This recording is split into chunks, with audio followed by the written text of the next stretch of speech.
Bapak, Ibu, Saudara-saudari sekalian yang terkasih, salam damai untuk kita semua. Hari ini kita sudah memasuki hari Minggu Advent yang ketiga, atau biasa yang disebut Gaudete. Minggu Gaudete. Gaudete dalam bahasa Latin artinya berbahagialah atau to rejoice. Mengapa hari Minggu ketiga ini disebut sebagai Minggu Gaudete atau ajakan bagi kita untuk berbahagia?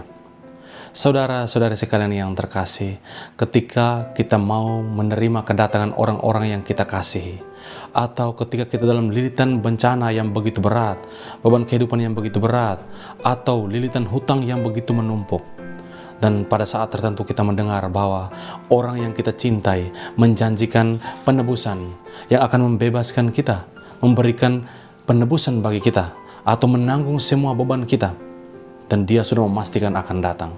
Di sanalah kita akan merasa damai dan berbahagia. Penantian kita akan sebuah harapan akan menjadi nyata, dan harapan akan pembebasan itu akan terrealisasi dengan hadirnya orang yang mencintai kita. Hari Minggu ini kita sudah semakin dekat dalam penantian kita menantikan kedatangan Yesus Kristus, Sang Penebus kita. Dialah Tuhan yang berada di atas kita. Dialah Allah yang mulia. Ia mempunyai kuasa atas hidup dan mati kita. Dan sudah beribu-ribu tahun kita hidup dalam cengkraman dosa dan juga kealpaan kita atas kasih Allah. Kita begitu semena-mena dengan hidup yang Tuhan berikan kepada kita. Kita begitu angkuh dan mengatakan bahwa hidup adalah milik kita dan merupakan Tuhan. Di sanalah dosa dan kecelakaan akan hadir untuk kita. Namun hari Minggu ini kita diundang untuk berbahagia, karena yang datang bukan hanya seorang nabi biasa, yang datang bukan hanya seorang yang diurapi Tuhan, tetapi yang Tuhan sendiri datang menghampiri kita, menyentuh hidup kita, menjamak kita, dan juga membebaskan kita dari semua lilitan keterpenjaraan kita, dari dosa-dosa kita dan beban yang diletakkan si iblis selama bertahun-tahun. Bacaan Injil hari Minggu ini memberikan sebuah keadaan kepada kita bahwa Yohanes Pembaptis pun mulai mengalami keraguan. Apakah Yesus benar-benar Mesias yang datang, ataukah mereka harus menantikan yang lain? Yohanes yang berseru-seru di padang gurun mengajak segenap umat Israel untuk bertobat dan kembali kepada jalan yang benar, karena dia memberi peringatan bahwa kapak sudah tersedia pada pohonnya. Bagi pohon yang tidak berbuah akan ditebang dan dibakar ke dalam api yang menyala-nyala. Yohanes memperingatkan kepada kita bahwa pertobatan adalah sebuah hal yang mutlak dalam menantikan kedatangan Kristus. Tetapi yang kurang dari Yohanes adalah keinginannya, sebuah impiannya bahwa yang datang adalah Raja yang Maha Kuasa yang akan mengadili manusia pada saat itu juga. Dia menantikan kemuliaan Israel seperti kejayaan Raja Daud. Tetapi ketika Yesus datang, Yesus bahkan jauh dari Yerusalem, kota Raja Daud itu sendiri. Dia bekerja bersama orang-orang terpinggirkan. Dia bekerja bersama dan memberikan sabda bahagia bagi mereka yang dianggap hina di masyarakat. Ekspektasi dari Yohanes Pembaptis dan kenyataan yang dihidupi Yesus membuat dia bertanya. Tetapi kebebasan yang sebenarnya yang ingin Tuhan berikan kepada kita adalah kebebasan kita dari pengaruh si iblis. Sebab betapapun kuatnya kita, betapapun mulianya hidup kita, atau betapapun tingginya status kita dalam masyarakat, dalam pemerintahan, atau dalam posisi apapun, kalau seandainya kita hidup dalam kubangan dosa, kita sebenarnya tidak berarti apa-apa. Pada hari Minggu ini Yesus memberitakan kepada murid-murid Yohanes. Dia mengatakan bahwa katakanlah kepada Yohanes, orang buta melihat, orang tuli mendengar, orang lumpuh dibuat menjadi tahir, dan orang mati dibangkitkan. Dan kepada orang yang berkesusahan diberitakan kabar baik. Yesus membawa kepenuhan kepada kita, atau shalom, sebuah kepenuhan yang tidak bisa diberikan raja-raja besar di dunia ini.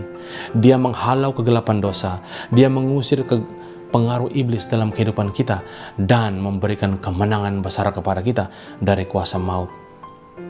Bacaan Injil ini juga membawa kita dalam permenungan dalam bacaan kitab kedua Raja-Raja bab 5 yang mengatakan dan mengisahkan bahwa ketika seorang jenderal bangsa asing yang bernama Naaman, dia ingin mencari kesembuhan dari penyakit kusta yang ia derita.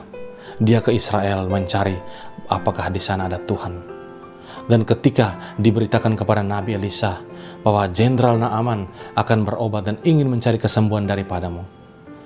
Jawaban Elisa, apakah saya ini Tuhan, sehingga saya mampu menyembuhkan penyakit kusta? Bapak, Ibu, Saudara-saudari sekalian yang terkasih, untuk penyakit kita, kelemahan kita, hanya seorang Tuhan yang mampu menyembuhkan kita.